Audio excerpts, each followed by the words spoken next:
வேற எதுவும் நீங்க கேட்கணும்னா கேளுங்க. ஆண்ட கட்சி ஆளும் கட்சி ரெண்டு கட்சியுமே கூட்டணி 90% முடிவு பண்ணிட்டாங்க.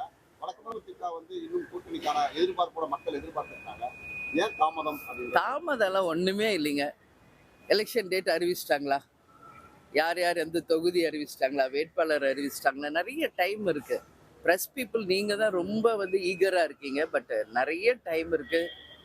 பிப்ரவரி 20க்கு பிறகு தான் டேட் டிக்ளேர் பண்ண போறாங்க. So we have lot of time. அதனால நாங்க தேமுதிக எங்க குழந்தை. அவங்களுக்கு என்ன எப்போ நல்லது பண்ணணும்னு ஒரு அம்மாவா எனக்கு கடமைகள் பொறுப்பு அதிகமா இருக்கு. அதனால உரிய நேரத்துல எல்லாருமே போற்றக்கூடிய ஒரு நல்ல கூட்டணியை நிச்சயமாக அமைப்பு என்பதை மட்டும் இந்த நேரத்தில் திமுகவுடன் கூட்டணி பேச்சுவார்த்தை தொடங்கி இருப்பதா சொல்லப்படுது மேம். தேமுதிக எல்லா பக்கம் சொல்லிட்டு தாங்க இருக்காங்க.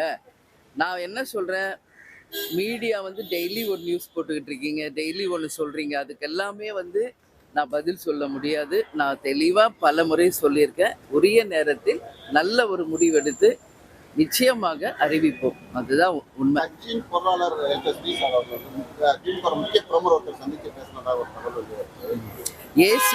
ஏசி எங்களுக்கு நான் எப்படி பதில் சொல்றது சொல்லுங்க. அப்படியெல்லாம் எதுவும் இல்லைங்க. அப்படி எதுவும் இருந்த ரகசியம் ஒண்ணுமே இல்லை. அப்படி எது இருந்தாலும் நாங்க ஓப்பனாக தான் இந்த வாட்டி அலையன்ஸ் ஃபார்ம் பண்ணுவோம்.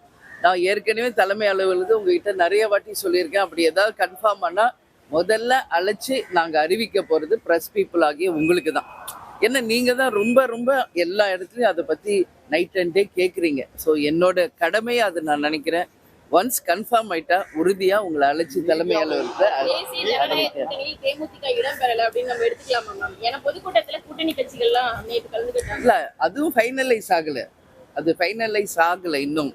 என்டிஏ அலையன்ஸ் கன்ஃபார்ம் ஆயிடுச்சு இதுதான் அப்படின்னு கிடையாது. இன்னும் பல கட்சிகள் அங்க சேர்றதாக இருக்கு, பேச்சுவார்த்தை இருக்கிறதா சொல்றாங்க. எதுவுமே இங்க ஃபைனலைஸ் ஆகல. அதான் உண்மை. அதனால எனி டைம் எது வேணாலும் மாறலாம், யார் வேணாலும் எந்த கூட்டணி வேணாலும் அமைக்கலாம். ஆனால் தேமுதிகவை பொறுத்த வரைக்கும் நிச்சயமாக தமிழ்நாட்டு மக்களுக்கு நல்லது நடக்கின்ற வகையில் ஒரு தெளிவான சிந்தனையோட நல்ல முடிவாக நாங்கள் எடுப்போம். தமிழ்நாட்டில் ஆட்சி மாற்றங்களை கவுண்டம் தொடங்கிருச்சுன்னு பிரதமர் மோடி அவர் சொல்லியிருக்காரு.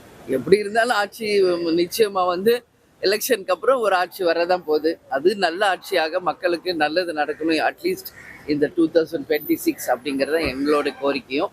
எனவே நல்லதே நடக்கும், எல்லாருக்கும் நல்லது நடக்கும் என்று மட்டும் சொல்றேன். உடனுக்குடன் செய்திகளை தெரிந்து கொள்ள சன் நியூஸ் பெல் ஐகானை கிளிக் பண்ணுங்க.